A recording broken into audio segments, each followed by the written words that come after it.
नमस्कार विद्यार्थियों।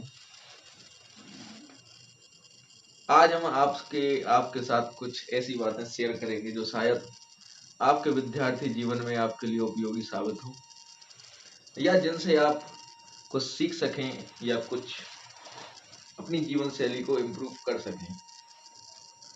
आपको बता दें कि विद्यार्थी जीवन में सबसे महत्वपूर्ण चुनौती ये होती है कि समय का सदुपयोग कैसे करें। तो आप सभी को बताऊं कि विद्यार्थी जीवन में हमें कम जरूरतों के साथ अपना समय गुजारना चाहिए, क्योंकि जरूरतें जितनी कम होंगी संघर्ष आपका उतना ही ज्यादा होगा। और संघर्ष का संबंध आपकी मन की शक्ति तथा आपकी तन की शक्ति से है। कोई भी जंग दो ही शक्तियों से लड़ी जाती है, एक हमारा ये दिमाग और दूसरा हमारा शरीर। आपको बता दें कि पढ़ाई में मन की शक्ति का बड़ा ही महत्वपूर्ण रोल होता है, बड़ा ही महत्वपूर्ण योगदान होता है। अगर हम लगातार अपने समय को व्यर्थ के कामों में लगाते हैं और एक विद्यार्थी जीवन में हम अनावश्यक काम करते हैं, तो जाहिर सी बात है कि इसका प्रभाव आपकी पढ़ाई पर पड़ेगा और जो विद्यार्थी जीवन में आपके लिए हानिकारक भी सिद्ध हो सकता है। तो हमें जरूरतें कम से कम रखनी चाहिए और हमें अपना पूरा समय पढ़ाई में देना चाहिए। और पढ़ाई भी मैक्सिमम आपको 3 से 4 घंटे ही पढ़नी है। आपने सुना होगा कि कुछ लोग कहते हैं कि वो 18 घंटे पढ़ते हैं, 20 घंटे पढ़ते हैं। तो इसका मतलब ये होता है कि 3-4 घंटे आप पढ़ें स्थिर टेबल पर बैठकर, और उसके बाद जो आपने पढ़ा है उसका आप स्मरण करें, उसको आप अपने दिमाग में फीड करने की कोशिश करें। यदि आप पढ़ाई में जो आपने पाठ्यक्रम पढ़ा हुआ है, यदि आप उसको कनेक्ट करते हैं उदाहरण के माध्यम से, किसी भी चैप्टर को यदि आप कहानी की तरह समझते हैं, तो वो आपको लंबे समय तक दिमाग की मेमोरी में स्थिर रहेगा और आपको इस प्रकार से पढ़ने में डिप्रेशन के शिकार भी नहीं होंगे। अगर आप पढ़ाई को बोझ की तरह पढ़ते हैं तो एक समय ऐसा आएगा कि आप कहीं ना कहीं डिप्रेशन के शिकार हो सकते हैं। तो पढ़ाई को हमें मस्ती की तरह पढ़ना है और मस्ती की तरह ही हमें लड़ना है, क्योंकि आपको बताते चले कि चुनौती ही जीवन है, संघर्ष ही जीवन है। अगर आप सोच रहे हैं कि संघर्ष से पढ़ाई करने के बाद संघर्ष खत्म हो जाएगा या नौकरी लगने के बाद संघर्ष खत्म हो जाएगा, तो ये आपका सोचना गलत है।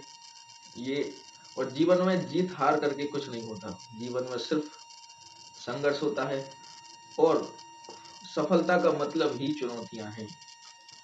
अगर आप चुनौतियों का सामना करते हैं तो यही सफलता की सीढ़ियां हैं, चुनौती। और चुनौती अगर आपके जीवन में है तो आप एक जिंदा व्यक्ति हैं। अगर आपके जीवन में चुनौतियां नहीं हैं, आपको बताएं कि दो ही लोगों के जीवन में चुनौतियां नहीं होती, एक चपरासी के जीवन में और एक सन्यासी के जीवन में। यदि आपका लक्ष्य बड़ा होगा तो आपकी चुनौतियां बड़ी होंगी, और अगर आपकी चुनौतियां हैं तो इसका मतलब आप एक जिंदा व्यक्ति हैं, आपका दिमाग जिंदा है। तो पढ़ाई करने के दौरान एक सबसे अच्छा तरीका है कि आप प्रतिदिन 20 पेज लिखें। आपको बताएं कि जब हम कोई वीडियो देखते हैं या कोई चीज सुनते हैं तो उसमें हमारा दिमाग स्थिर रहता है, लेकिन अगर हम कोई चीज लिखते हैं या हम कोई चीज पढ़ते हैं, तो जब हम एक लाइन पढ़ते हैं तो वो लाइन पढ़ने के बाद उसको हम इधर अपने दिमाग में कनेक्ट करते हैं, तब हमें वो लाइन समझ में आती है। और अगर आप लिखते हैं तो लिखने के साथ साथ आप उच्चारण करते हैं, लिखते हैं, तब भी वो चीज आपके दिमाग में सेव होती है। लेकिन जब आप कोई चीज देखते हैं तो उस समय आपका दिमाग स्थिर रूप से सोया हुआ रहता है, क्योंकि आपको पता है कि देखते समय अगले क्षण क्या होने वाला है। तो जब भी आप YouTube चलाते हैं ज्यादा या फेसबुक या कोई अन्य सोशल मीडिया प्लेटफॉर्म, या आप पूर्ण रूप से डिजिटल माध्यम से पढ़ाई कर रहे हैं, तो मैं कहूँगा यह भी गलत है।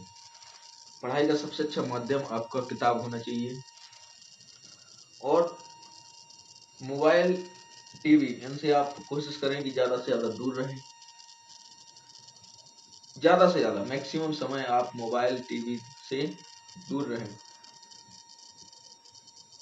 यदि आप अपने दिमाग को वास्तव में मजबूत बनाना चाहते हैं, मन की शक्ति बढ़ाना चाहते हैं, तो 20 पेज प्रतिदिन 20 पेज प्रतिदिन आप लिखें। ऐसा अगर आप 1 महीने करते हैं तो उसके बाद आप रिजल्ट पाएंगे कि कहीं ना कहीं आपके मन की शक्ति पहले से कहीं ज़्यादा मजबूत हो गई है।